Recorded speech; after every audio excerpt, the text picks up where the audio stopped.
Hello student, I am Mr. Mohammad Saqib, your biology teacher, and I welcome you all in my YouTube channel, The Bios Planet.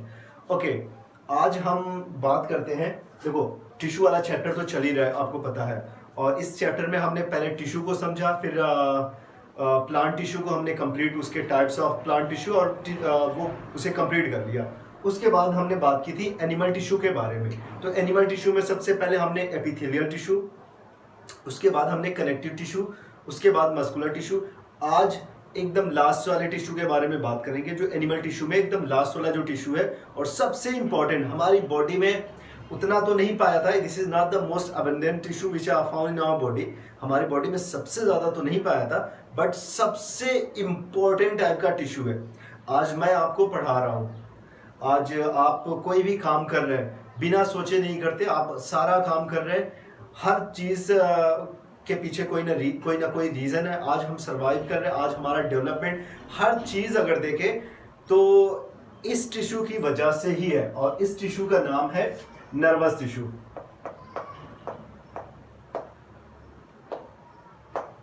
Nervous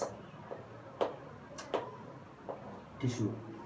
तो ये nervous जो tissue होता है ना, ये सबसे important tissue होता है। क्यों? क्योंकि जो हमारा ब्रेन होता है, हमारा स्पाइनल कार्ड होता है, ये सारी चीजें किससे बनी हुई है?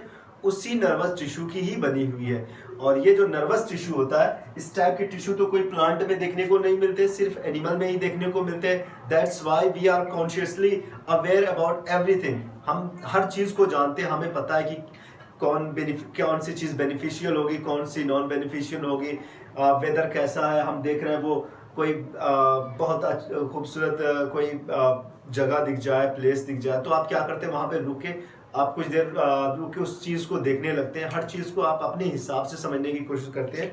आप हर चीज को जानते हैं। आप ये सारी चीजें पॉसिबल है जस्ट बिकॉज ऑफ नर्वस। अगर मैं आपसे कह दूं कि आप रूडी मैनकुसो की वीडियो देख रहे हैं, या फिर आप वो क्या नाम है, ट्रिगर इंसान जो बहुत अच्छा रोस्ट करता है, उसकी वीडियो देख रहे हैं, आप कोई शाहरुख खान की मूवी देख रहे हैं, then how can you feel after watching all those kind of things?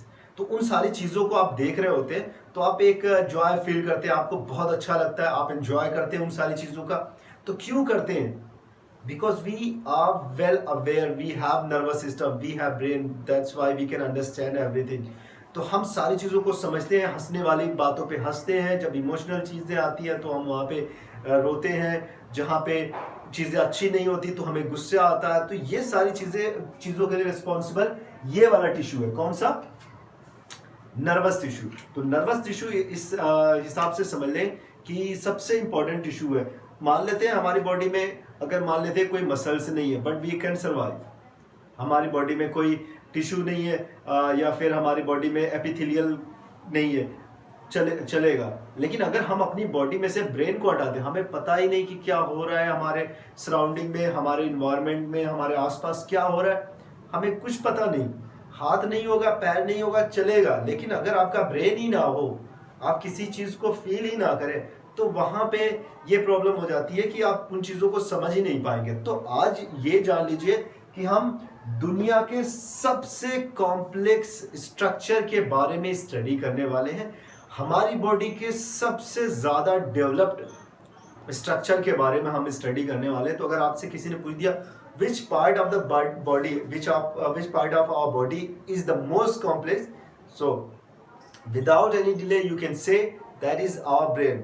और हमारा ब्रेन जो बना होता है वो किस टिश्यू का बना होता है? वो नर्वस टिश्यू का बना होता है। तो समझ लें कि कितना इंपॉर्टेंट ये चीज़ है। तो जो वीडियो है ना, लेक्चर को आप पूरा देखा करें, लेक्चर को पूरा देखा करें, पूरे देखेंगे तो चीज़ें समझ में आएंगी। और बायोलॉजी में से आप थोड़ा से कनेक्ट रहे, ये बड़ा अच्छा सब्जेक्ट है। इंशाल्लाह आप जब क्लास 11th में जाएंगे, 10th और 12th में जाएंगे, देन आप इसको और ज़्यादा एंजॉय करेंगे बायोलॉजी को, क्योंकि आपको बहुत सारी चीज़ें, आप अपनी बॉडी की स्टडी कर रहे हैं, आप अपने ब्रेन के बारे में पढ़ने जा रहे हैं। क्यों ना इसे अच्छे से पढ़ा जाए, क्यों ना कुछ इसके बारे में और नॉलेज लिया जाए, ताकि हम दूसरों को जब बताएं तो वो भी थोड़ा सा सरप्राइज हो जाए, यार इसके पास तो ये नॉलेज है। ये करके देखते हैं ना, क्यों हमें अपनी बॉडी के बारे में ज़रूर जानना चाहिए। हर किसी को जानना चाहिए, not me, not only couple of people, सबको जानना चाहिए। हर इंसान को अपनी बॉडी के बारे में जानना चाहिए। तो ये सारे चीज़ें जब आप जान जाएंगे तो फिर आपके लिए फ्यूचर में बहुत सारे आप रिसर्च कर सकते हैं, बहुत सारे काम कर सकते हैं, बहुत सारे लोगों की हेल्प कर सकते हैं।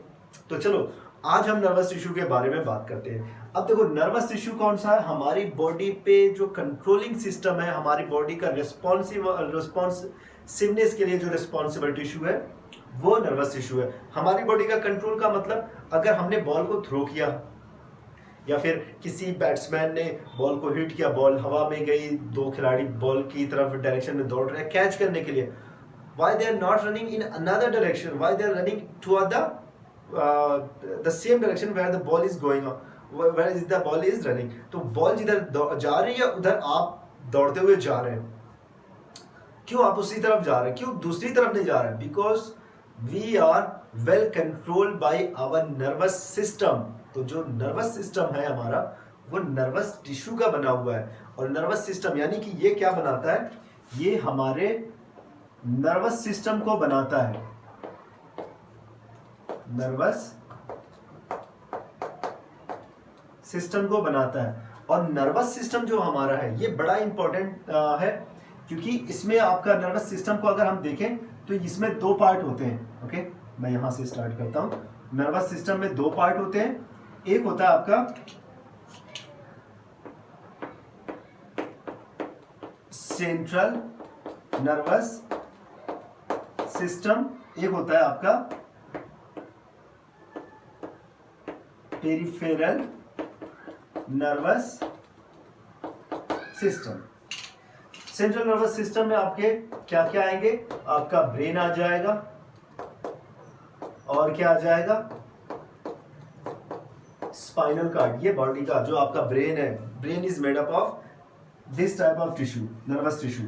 तो नर्वस टिश्यू से नर्वस सिस्टम में दो पार्ट है। एक सेंट्रल नर्वस सिस्टम जो हमारे एकदम सेंटर में, बॉडी के सेंटर में पाया जाता है, जैसे हमारा ब्रेन हो गया, हमारा स्पाइनल कार्ड समझते हैं आप। स्पाइनल कार्ड वो रॉड लाइक स्ट्रक्चर है जो हमारे बोन, जो हमारा ये बैकबोन है ना, बैकबोन के बीच में से होता हुआ, जैसे ये बैकबोन है तो बैकबोन के बीच से इस तरह से नीचे की तरफ जाता है, और ये रिफ्लेक्शन में बड़ा इंपॉर्टेंट रोल प्ले करता है। जब अचानक आप किसी हॉट ऑब्जेक्ट को टच कर देते हैं तुरंत आप अपने हाथ को हटा देते हैं, तो वहां पे स्पाइनल कार्ड का जो फंक्शन है बड़ा इंपॉर्टेंट हो जाता है। और इंफॉर्मेशन को कैरी करने के लिए हमारी बॉडी में ढेर सारी नर्व्स होती हैं। ये थ्रेड लाइक लंबा लंबा स्ट्रक्चर होता है जो पूरी बॉडी हमारी पूरी बॉडी में फैली हुई है।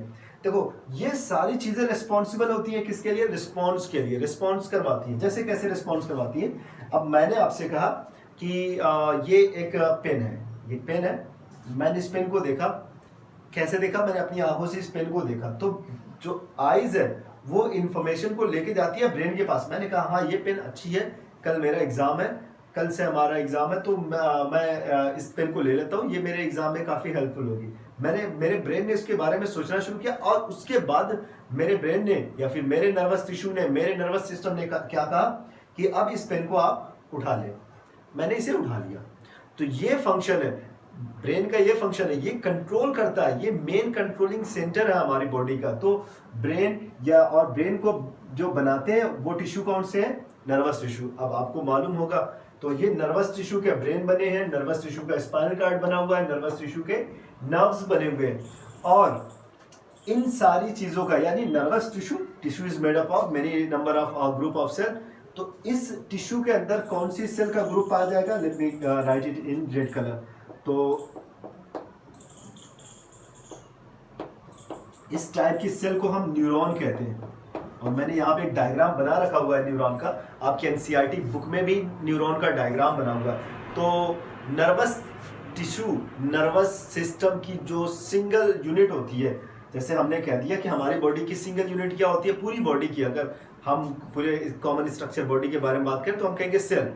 लेकिन अगर हम ब्रेन के, स्पाइनल कार्ड के, नर्व्स की सेल के बारे में बात करें या फिर नर्वस टिश्यू की सेल के बारे में बात करें तो उसका नाम क्या होता है, उसका नाम है न्यूरॉन। ओके, डायग्राम मैंने पहले ही बना के रखा हुआ है इस न्यूरॉन का। अब देखो चलो पहले न्यूरॉन की स्टडी कर लेते हैं। Neuron is the single unit of our nervous tissue. इसमें देखो एक ये वाला पार्ट है, लंबा वाला पार्ट है, और एक ऊपर वाला ये राउंड वाला पार्ट है। तो इस लंबे वाले पार्ट को या राउंड वाले पार्ट को पहले हम देख लेते हैं क्या होता है। इसको हम कहते हैं सेल बॉडी, इसको हम सेल बॉडी कहते हैं। पूरे इस पार्ट को हम क्या कहते हैं? सेल बॉडी कहते हैं। अब उस सेल बॉडी के अंदर क्या क्या आता है? देखो ऊपर छोटे छोटे ये प्रोजेक्शन से निकले हुए हैं जिनको हम डेंड्राइट कहते हैं, ठीक है, उनका फंक्शन हम देख रहे हैं। फिर उसके बाद इसके सेंटर में न्यूक्लियस पाया जाता है, इसके अंदर साइटोप्लाज्म है जिसको न्यूरोप्लाज्म भी कहते हैं। तो डेंड्राइट हो गया, न्यूक्लियस हो गया और उनका न्यूरोप्लाज्म, साइटोप्लाज्म कहते हैं। अब उसके बाद ये थ्रेड की तरह से एक लंबा सा स्ट्रक्चर ऐसे होता हुआ जाता है, बीच से थ्रेड की तरह से है। आप लोग डायग्राम को देखें और डायग्राम को अच्छे से बनाएं। ये एकदम थ्रेड की तरह से होके जाता है, जिसके ऊपर एक कवरिंग होती है। ये मैंने पहले से बना दी थी, ऐसे बीच बीच में इनका वो कवरिंग ब्रेक भी करती है। ये बीच में एक स्टिक की तरह से लंबा, एकदम सीधा लंबा है ये, लेकिन उसके ऊपर एक ये इस तरीके से कवरिंग दिख रही है। जैसे होता है ना कि ये एक रॉड की तरह से मैंने इसको ऐसे पकड़ लिया, तो ये बीच में से जा रहा है और ऊपर ऊपर से एक ऐसे कवरिंग लगी हुई है। तो इस कवरिंग को कहते हैं माइलिन शीथ, जो बड़ी इंपॉर्टेंट है। जिससे ये मेम्ब्रेन है, माइलिन शीथ। स्पेलिंग थोड़ा बहुत आगे पीछे हो जाएगी, ये इंपॉर्टेंट नहीं है माइलिन शीथ, क्योंकि आपकी बुक में दिया नहीं है। और लास्ट वाला पार्ट जो होगा, तो ये जो रॉड लाइक स्ट्रक्चर है इसे एक्सोन कहते हैं। और ये जो उसके ऊपर कवरिंग लगी हुई मेम्ब्रेन, जो पैच की फॉर्म में छोटे छोटे टुकड़ों के फॉर्म में इसके ऊपर कवर किए हैं, उनको हम माइलिन शीथ कहते हैं। और लास्ट वाला जो एंड होता है उसको हम नर्व एंड कहते हैं, नर्व एंडिंग या नर्व एंड कहते हैं। तो ये हो गया पूरा स्ट्रक्चर किसका? एक न्यूरॉन का स्ट्रक्चर। अब ये ढेर सारी न्यूरॉन मिलके क्या बनाती है? ब्रेन को बनाती है, स्पाइनल कॉर्ड को बनाती है, नर्व्स को बनाती है।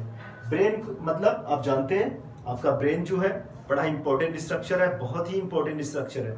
जैसे हमने ब्रेन के बारे में क्या बताया कि आप जितनी भी थिंकिंग का, मेमोराइजिंग का जितना भी काम है, ये काम करेगा। थिंकिंग, मेमोराइजिंग सारे काम ये कर रहा होता है।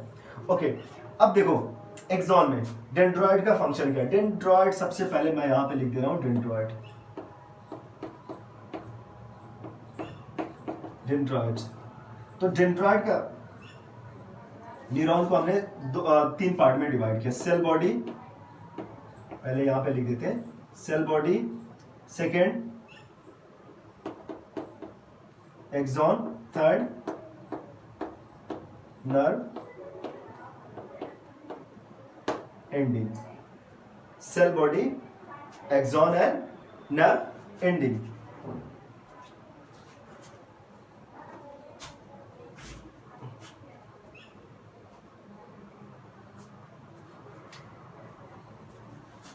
Okay, cell body, axon and nerve ending. तो जो सेल बॉडी है, सेल बॉडी में आपका क्या पाया जा रहा है? डेंड्रॉइड पाया जा रहा है, न्यूरोप्लाज्म पाया जा रहा है, न्यूक्लियस पाया जा रहा है। तो इसमें से डेंड्रॉइड सबसे इंपॉर्टेंट डेंड्रॉइड का फंक्शन है। या फिर अगर हम बात करें यहाँ पे डेंड्रॉइड को ही लिख देते हैं डेंड्रॉइड। ये लास्ट लेक्चर हो सकता है, इसलिए आप इसे देखें। उसके बाद मैं और एक चीज़ और, मैं इस चीज़ को हमेशा ध्यान देना, मैं जो है ना आजकल वीडियो के अंदर कुछ क्वेश्चन डाल देता हूँ, ठीक है ना। गूगल क्लासरूम से मैं कुछ क्वेश्चन बनाता हूँ, उसके लिंक को वहाँ पे डाल देता हूँ। तो आप उस लिंक को जाके ओपन करें और क्वेश्चन को सॉल्व करने की ज़रूर कोशिश किया करें। तो इससे आपकी प्रिपरेशन भी हो जाएगी, आप क्वेश्चन भी सॉल्व करते हैं। जब भी आप इनको पढ़ेंगे तो और कुछ क्वेश्चन सॉल्व करेंगे तो इससे और ज़्यादा आपका फ़ायदा होगा। तो क्वेश्चन सॉल्व ज़रूर किया करें, वहाँ पे वीडियो को पूरी देखा करें, ओके। उसके बाद इस काम को किया करें। तो डेंड्रॉइड क्या करता है? इंफॉर्मेशन को रिसीव करता है। जैसे कैसी इंफॉर्मेशन? जैसे मैंने किसी को टच किया तो एक ये मुझे नहीं पता कि ये क्या है, यहाँ पे रखा हुआ है, मैं इधर देख रहा हूँ, इसे मैंने टच किया। तो टच करने के बाद मुझे लगा कि ये पेन, मुझे कैसे लगा कि ये चाक होल्डर है? इसलिए लगा क्योंकि जैसे ही मैंने इसको टच किया तो एक इन्फॉर्मेशन यहाँ से मेरे हाथ से लेके कहाँ तक पहुँची? मेरे ब्रेन के पास एक इन्फॉर्मेशन पहुँची। अब ये इन्फॉर्मेशन जो है ना, वो न्यूरॉन टू न्यूरॉन, अब ये पूरी लंबी सीरीज होती है। एक न्यूरॉन यहाँ से लेके चलते हैं, यहाँ तक लेके आते हैं आपके ब्रेन तक। और ये लंबा जो थ्रेड की तरह से, एक वायर की तरह से होता है ना, ये हमारा जो न्यूरॉन होता है, ये इलेक्ट्रिक इम्पल्स को जनरेट करता है। जैसे होता है ना आप इलेक्ट्रिसिटी, तो एकदम वैसा ही इलेक्ट्रिसिटी जनरेट करता है। जैसे आप कभी कभी होता है ना कि आपकी कोहनी, कोई काम कर रहे होते हैं, अचानक आपकी कोहनी किसी चीज़ से टकरा जाती है, तो ऐसा लगता है कि आपको एक झटका सा लगा, यहाँ पे एकदम करंट सा लगा। वो एक्चुअली क्यों होता है? क्योंकि वो जो न्यूरॉन होता है वो भी, उनमें भी इलेक्ट्रिसिटी जनरेट होती है, वो इलेक्ट्रिक करंट जनरेट होता है, नर्व इंपल्स जिसको कहते हैं। तो ऐसे एक, जैसे ही आपने इसको टच किया तो वहां से एक इलेक्ट्रिसिटी या इलेक्ट्रिक नर्व इंपल्स जनरेट हुआ, वो न्यूरॉन टू न्यूरॉन, जैसे एक न्यूरॉन है यहाँ पे, दूसरा, तीसरा, चौथा, पांचवा, छठा, सातवां, आठवां, नौ, तो ऐसे ढेर सारे न्यूरॉन जुड़ के, क्योंकि न्यूरॉन हमारी बॉडी की सबसे बड़ी सेल होती है, ठीक है ना। तो यहाँ से लेके ये इंफॉर्मेशन को कहाँ तक लेकर आता है, ब्रेन तक लेकर आता है, ब्रेन से ये कनेक्ट होता है। ओके, अब ब्रेन ने इसके बारे में सोचा कि हाँ इसका शेप तो ऐसा, क्योंकि इसने पहले से ही मेमोराइज कर रखा था चीज़ों को कि इसका ये शेप के बेस, आपको शेप इसका पता है, अगर आप कभी नहीं जानते तो कभी नहीं समझ पाते, बट आपको आपके पास इसका एक्सपीरियंस है, आपने इसको टच किया तो आपको एक एक्सपीरियंस के बेस पे उसने पहचाना और कहा कि हाँ ये चाक होल्डर है। अब बिना देखे आपने सिर्फ टच करके बता दिया कि ये चाक होल्डर है। कैसे? इंफॉर्मेशन पहले ब्रेन के पास आई, ब्रेन ने इंफॉर्मेशन दिया कि हाँ ये चाक होल्डर है और इसे उठा लो, तो उसे उठा लिया। इसी को हम क्या कहते हैं? रेस्पॉन्स कहते हैं। तो जो न्यूरॉन होता है, न्यूरॉन से इंफॉर्मेशन ट्रेवल करते हुए ब्रेन तक पहुंचा, तो एक न्यूरॉन ये हो गया। ये पार्ट, डेंड्रॉइड वाला पार्ट, वो होता है जो एकदम बाहर की तरफ होता है, यही टच होता है मसल्स के साथ, अटैच होता है।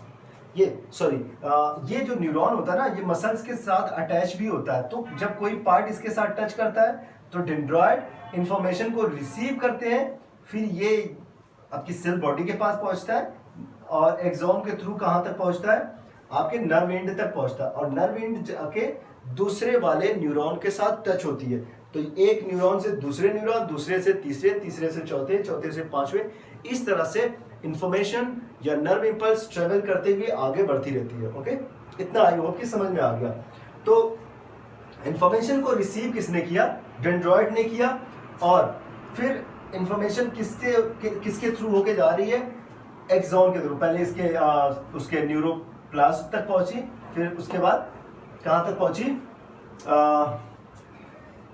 उसके क्या नाम है, एक्सॉन से होते हुए नर्व एंड तक पहुंची। ओके, नर्व एंड तक पहुंची, axon along with axon, along with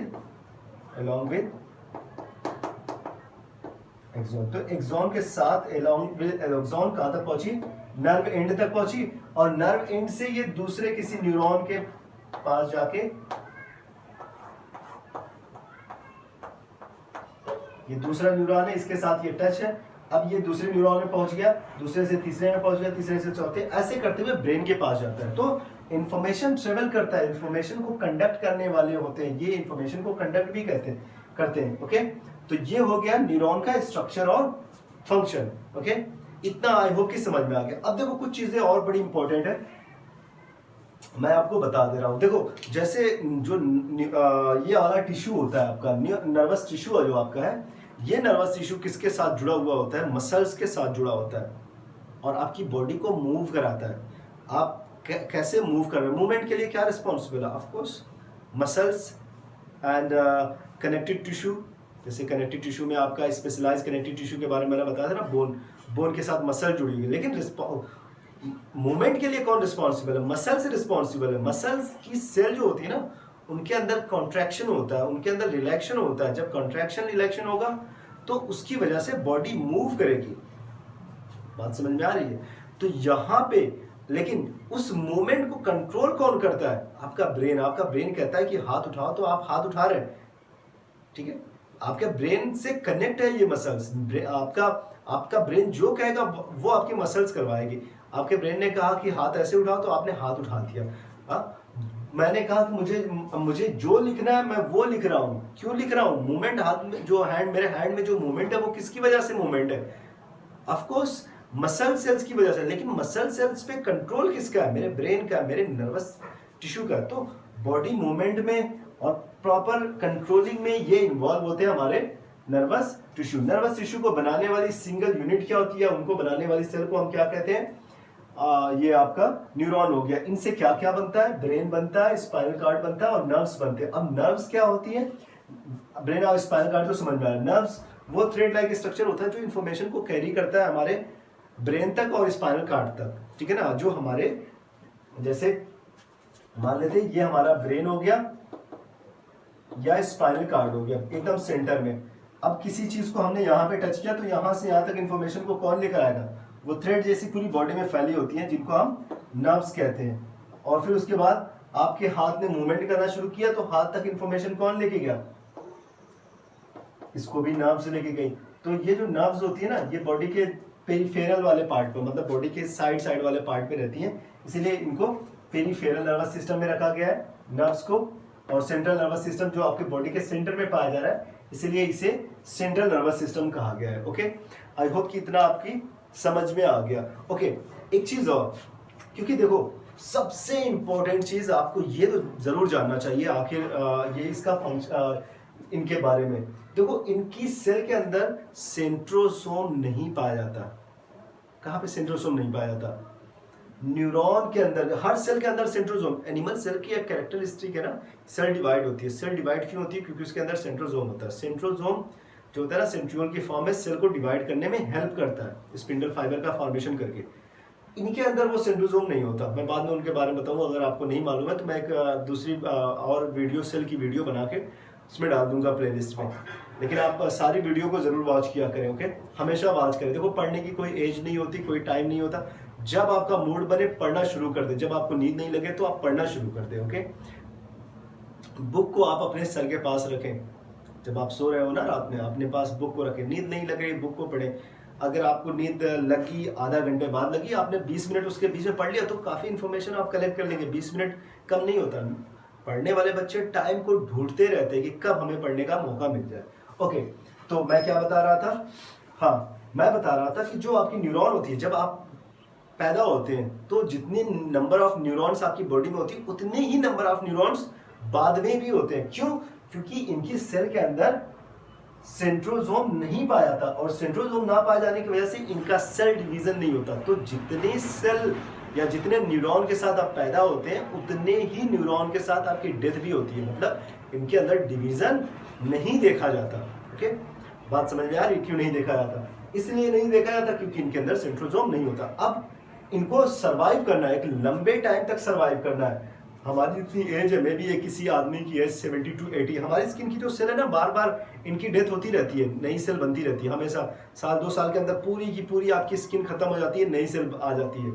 जो पुरानी वाली सेल होती है धीरे धीरे खत्म होती रहती है। ओके, तो ये जब गर्मी के टाइम में लोग ऐसे हाथ से, फिंगर से थोड़ा सा रब भी कर देते हैं ना, तो लगता है मिट्टी निकल रही है ना। अब जब मिट्टी निकल रही है तो सोच रहे हो कि अरे यार बड़ा सही रहेगा, तो साफ हो जाएंगे, हमारा स्किन कलर भी फेयर हो जाएगा। तो ऐसा नहीं होता। वो आपके डेड सेल है, जिनकी डेथ हो गई है, आप उनको रगड़ के बाहर निकाल रहे हो। टेम्परेचर और बहुत सारे फैक्टर की वजह से उनकी डेथ फास्ट हो रही है, आप उनको निकाल दे रहे हो बॉडी से।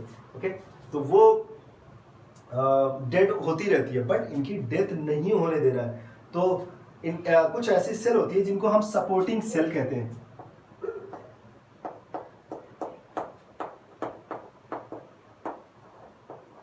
सपोर्टिंग सेल कहते हैं, जिनको हम कहते हैं न्यूरोग्लिया। ये न्यूरोग्लिया ऐसी सेल होती है जो बीच बीच में पाई जाती है। जैसे आपके ब्रेन में नर्वस न्यूरॉन तो है ही, साथ साथ में कुछ सपोर्टिंग सेल होती है जिनको हम क्या कहते हैं? न्यूरोग्लिया कहते हैं। और न्यूरोग्लिया का फंक्शन है, ये प्रोटेक्शन प्रोवाइड करते हैं, ये प्रोटेक्शन प्रोवाइड करते हैं, ये सपोर्ट देते हैं, ये सपोर्ट प्रोवाइड करते हैं, ये नरिशमेंट प्रोवाइड करते हैं या न्यूट्रिशन के लिए रिस्पॉन्सिबल होता है। तो ये सारे काम कौन कर रहा होता है? ये आपकी सपोर्टिंग सेल या न्यूरोग्लिया कर रही होती है। तो ये सारी सेल जो होती है ना, बड़ी इंपॉर्टेंट होती है और इनको हेल्प करती है। और एक चीज याद रखें, बॉडी की किसी भी पार्ट में अगर कुछ सेल ट्रॉमेनाइज हो गई, कुछ सेल में चोट लग गई, कुछ सेल वहां पे खराब हो गई, डेथ हो गई, तो वहां पे नई सेल आ जाएगी। बट जो ब्रेन सेल, क्योंकि ये न्यूरॉन जो होते हैं इनके अंदर डिवीजन नहीं होता, तो इनका रिप्लेसमेंट नहीं मिलेगा। इसीलिए अगर किसी ब्रेन में चोट लग गई या फिर कोई प्रॉब्लम आ गई तो उसको ऑपरेट नहीं किया जा सकता। क्यों नहीं किया जाता? क्योंकि हम जब ऑपरेट करेंगे तो उस पार्ट को कट करना पड़ेगा, वहाँ पे सर्जरी करनी पड़ेगी, फिर वो बाद में रिपेयर अपने से रिपेयर होगा। लेकिन यहाँ पे रिपेयर नहीं होता। क्यों? क्योंकि इनके अंदर तो वो सेल डिवीजन नहीं होता। चोट अगर लगी रहती है, हमारे हाथ में चोट लगी रहती है, तो सेल अपने आप को रिपेयर कर लेगी, लेकिन वहाँ पे नहीं, क्योंकि सेल डिवीजन ही नहीं होगा। ओके, चलो, तो ये हो गया आपका नर्वस टिश्यू के बारे में। तो नर्वस टिश्यू के बारे में आई होप कि आप लोगों को समझ में आ गया। नर्वस टिश्यू जो हमारे नर्वस सिस्टम को बनाती है, और नर्वस सिस्टम का फंक्शन है हमारी बॉडी को कंट्रोल करना, कंट्रोल एंड कोऑर्डिनेशन का फंक्शन है।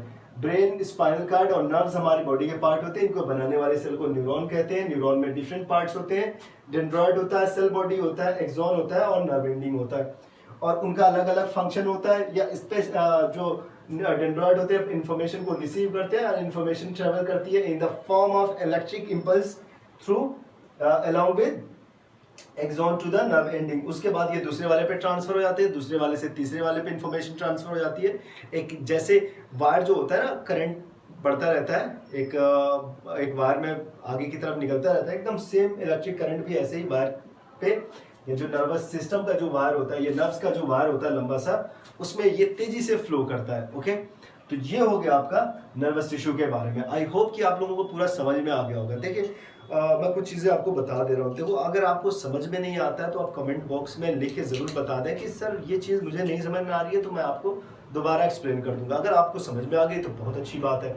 ओके, आई होप कि आपको इतना समझ में आ गया होगा आज जो मैंने बताया। तो आप लोग इसे बहुत मेहनत से पढ़ें, और चीज़ें अच्छी ख़राब होती रहती हैं। कभी आपका मन कर रहा है पढ़ने का, कभी नहीं कर रहा है, लेकिन एक चीज़ याद रखें कि यू आर ए स्टूडेंट, आप स्टूडेंट हैं, और स्टूडेंट का जो काम होता है, स्टूडेंट का एक ही काम है, उनको पढ़ना है, उनका काम है स्टडी करना। तो यहाँ पे स्टडी बहुत इंपॉर्टेंट, कुछ भी आप करें बट स्टडी हमें करनी है। ओके, क्योंकि ये मेन हमारा काम है। एक क्रिकेटर से आप जब कहेंगे ना कि आपका काम क्या है, तो वो कहेगा कि मेरा काम है क्रिकेट खेलना, बाकी दूसरे काम है। एक क्या नाम है, एक्टर होगा, वो कहेगा मेरा जो फेवरेट काम है वो एक्टिंग करना है, बाकी दूसरे साइड वाले काम है।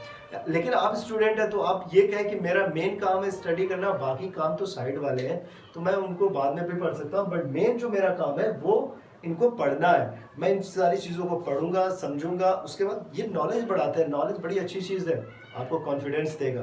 पहले समझे तो इसे, आपको बहुत कॉन्फिडेंस देगा। 50 लोगों के बीच में, 100 लोगों के बीच में आपको ये सही बात लोगों को बता देंगे, तो उससे एक परफेक्ट इंप्रेशन भी लोगों पे जाएगा। ओके, तो आप नॉलेज के लिए पढ़ें, आप सिर्फ नंबर के पीछे ना जाए। तो आज का लेक्चर मैं यहीं पे कंप्लीट कर रहा हूँ। आई होप कि आपको कोई प्रॉब्लम नहीं होगी इस लेक्चर में। Thank you so much.